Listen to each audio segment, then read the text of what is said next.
নমস্কার বন্ধুরা, আমি আজকে একটা লাউ পাতার শুক্তো করছি। এমনি শুক্তো তো অনেক খেয়েছেন, এবার একটু লাউ পাতার শুক্তো খেয়ে দেখুন, খুব ভালো লাগবে। এটা একটা ওপার বাংলার রান্না। আমার এর মধ্যে লাউ পাতা আর লাউয়ের যে নরম ডাঁটাগুলো সেগুলো দিয়ে একটু পোস্ত বাটা, একটু আদা বাটা দিয়ে এই শুক্তোটা একবার বানিয়ে দেখুন। তাহলে চলুন শুরু করি আজকের এই লাউ পাতার শুক্তো। অনেক খেয়েছেন, এইটা একবার খেয়ে দেখবেন। এটা একটা পুরনো দিনের রান্না। আচ্ছা, এর জন্য আমি পাতাগুলো নিয়েছি আর এই কচি কচি ডগাগুলো নিয়েছি। আর লাগবে আমার এই অল্প একটু পোস্ত বাটা, আর লাগবে আদা বাটা। আদাটা একটু বেশি দিলে ভালো হয়। এই পরিমাণ লাউয়ের ডগায় এইরকম পোস্ত আদা বাটা দিতে হবে, বেশি হলে বেশি দিতে হবে। এইবার আমি কড়াইতে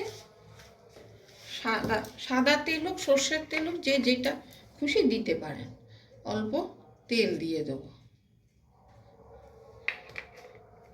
অল্প তেলটা গরম হলে আমি দেব সর্ষে ফোড়ন। তেলটা আমার গরম হয়ে গেছে, আমি এখানে দেব 1 চামচ সর্ষে ফোড়ন। এইবারে এই লাউ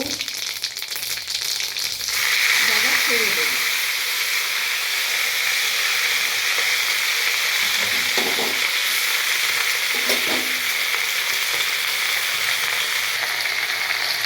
এবার আমি এর মধ্যে 1 চামচ লবণ দিয়ে দেব, দিয়ে এটাকে ঢাকা দিয়ে আঁচটা কম করে, এর থেকে যে জল বেরোবে তাতেই এটা সিদ্ধ হবে।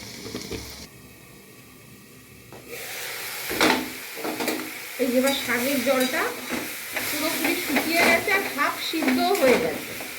এইবার আমি এর মধ্যে পোস্ত আর আদা বাটাটা দিয়ে দেব।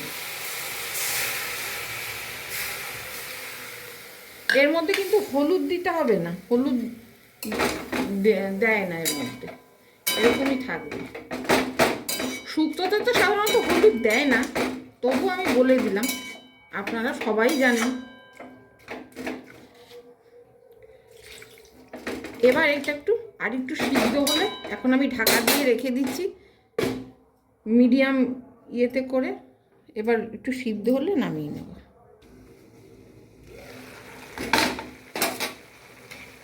এই যে এইরকম জল থাকে, এগুলো সিদ্ধ হয়ে গেছে, এরকম জল থাকা অবস্থা। এবার আমি এর মধ্যে একটু ময়দা গুলে দেব।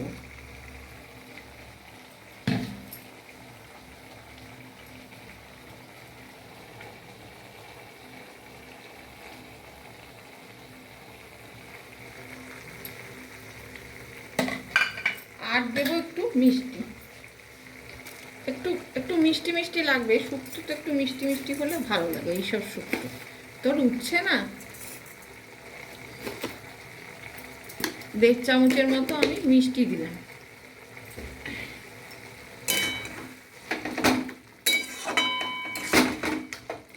এবার এটা হয়ে গেছে। এই শুক্তোটা হচ্ছে একটা পুরোনো দিনের রান্না, ওপার বাংলার রান্না। একবার খেয়ে দেখবেন, খুব ভালো লাগবে। অনেক রকম শুক্তো তো খেয়েছেন, এইবার এই লাউ পাতার একটু শুক্তো খেয়ে দেখুন, খুব ভালো লাগবে।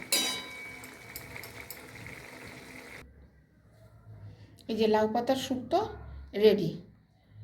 এটা একবার বানিয়ে খেয়ে দেখুন, ভীষণ ভালো লাগবে।